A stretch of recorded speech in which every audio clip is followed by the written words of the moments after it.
Hi everyone, today I will be discussing my evidence-based practice presentation. My practicum setting was through Baptist Health of Lexington.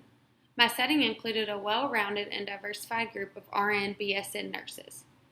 During my first 2 days of clinicals, I was able to shadow a case manager RN BSN who works with post-op patients on an orthopedic floor.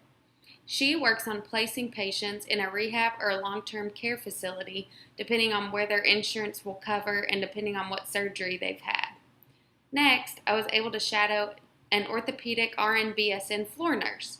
This was neat because I was able to focus on post-op education with patients and the type of movements that they can do, what type of braces they need to wear, and the pain that they can expect when they go home.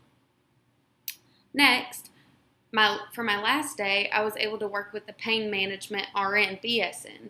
And this was a little different because this position was created during their pain management orientation, and they couldn't get patients' pain under control, so they created this position to better help with patients' pain. And what this nurse does is works directly with the nurse anesthetist and the anesthesiologist and pulls up all of their medications, whether it's sedation, nerve blocks, local anesthetics, and works with them and incorporates that teaching into pre-op for patients so that they can be aware of what kind of nerve blocks are going to be happening, where they'll expect pain, where they won't, and what they'll expect post-op.